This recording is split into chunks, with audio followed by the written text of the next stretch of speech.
Bonjour, ravi de vous retrouver dans notre première capsule du prof virtuel. Aujourd'hui, on va découvrir ensemble la phrase complexe et plus précisément la relation d'indépendance. Il s'agit bien sûr de la juxtaposition et la coordination. Alors pour réaliser cette capsule, on va suivre ce plan. Premièrement, une introduction, puis l'axe de la juxtaposition et la coordination. Alors, en guise d'introduction, il faut notamment préciser quelques concepts syntaxiques. Qu'est-ce qu'une phrase simple et phrase complexe, et bien sûr, qu'est-ce qu'une proposition. Alors, qu'est-ce qu'une phrase? Alors, bien sûr, la phrase désigne, selon le dictionnaire Hachette édition 2014, un assemblage de mots énoncés qui présentent un sens complet. On peut ajouter que, selon Jean Dubois et René Lagagne, ils définissent la phrase en tant qu'une suite de mots ordonnés d'une certaine manière qui entretiennent entre eux certaines relations, c'est-à-dire qui répondent à certaines règles de grammaire et qui ont un certain sens. Alors, on va déduire, bien sûr, que la phrase est une suite de mots ordonnés et ayant un sens. Alors, toujours, dans qu'est-ce qu'une phrase? Il s'agit bien sûr que la phrase est une suite de mots ordonnés et ayant un sens. Alors, il s'agit d'une phrase. Bien sûr, la phrase, maintenant, on vient de la reconnaître selon trois critères. Nous avons une suite de mots ordonnés et puis ayant un sens. On va faire une toute petite étude ensemble. Alors, nous avons cette suite de mots. Les, aime, fleur, fille.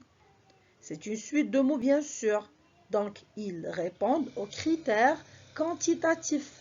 Mais il ne s'agit pas d'une phrase puisqu'ils ne sont pas ordonnés d'une façon qui nous donne une phrase. Donc, ce n'est pas une phrase. Les fleurs aiment les filles. Alors maintenant, cette suite de mots, elle est grammaticalement correcte. Elle est grammaticalement correcte, donc elle est ordonnée d'une façon correcte grammaticalement, comme je viens de dire. Donc, nous avons ici le critère grammatical, mais il ne s'agit pas d'une phrase. Troisième exemple, les filles aiment les fleurs. Ils ont, bien sûr, c'est une suite de mots et qui est ordonnée, c'est-à-dire syntaxiquement, grammaticalement, nous avons un sujet, un verbe et un complément.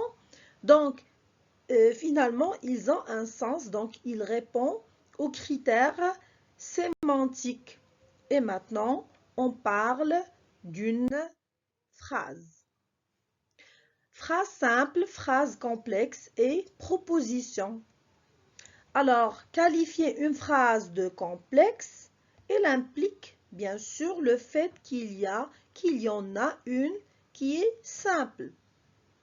Alors, le critère de distinction est la proposition. Comment? On va voir tout de suite. Alors, la proposition est un environnement linguistique construit autour d'un seul verbe conjugué. Exemple, Ahmed est absent. C'est une proposition. C'est une phrase simple. Donc, une phrase simple, ça implique que nous avons une seule proposition. D'accord? On va passer au deuxième exemple. Ahmed est absent, il est malade. Donc ici, il s'agit de deux propositions. Et puisque nous avons deux propositions, alors maintenant on parle du nouveau concept qui est phrase complexe. Donc voilà la distinction entre les deux types de phrases, phrases simples et phrases complexes. Alors, quelle relation pourrait-elle s'établir entre les propositions d'une même phrase complexe? Nous avons ce premier exemple. Ahmed est absent, il est malade. Ahmed est absent, il est malade. Ici, c'est une relation d'indépendance. On peut séparer ces deux propositions et chacune garde son sens et il est indépendant de l'autre. Ahmed est absent, il est malade. Le deuxième exemple, j'aime le cadeau que tu m'as offert. J'aime le cadeau que tu m'as offert. Alors là, il s'agit d'une relation de dépendance parce que j'aime le cadeau, la première phrase, elle est complète, elle est indépendante. La deuxième phrase que tu m'as offert, il n'a pas un sens complet parce que on ne sait pas qu'est-ce que nous avons offert ou bien quel est l'objet qui a été offert, pardon. Donc, on ne sait pas. Donc, la phrase, elle est incomplète. Elle a besoin d'une autre proposition pour avoir un sens complet. Donc, il dépend d'une autre proposition. Donc, ici, nous avons une relation de dépendance. On vient de dire que dans cette capsule, on va se contenter de travailler sur la relation d'indépendance. Alors, relation d'indépendance, la première relation, c'est la juxtaposition. Alors, la juxtaposition consiste à lier deux phrases de même niveau syntaxique. Ces dernières sont séparées par une signe de ponctuation à l'écrit, la virgule, le point-virgule ou le deux points, ou par une pause à l'oral. Donc, la fille fait ses devoirs, le petit garçon joue au ballon. Nous avons ici la virgule qui sépare les deux propositions. Le deuxième concept de relation d'indépendance qui est la coordination.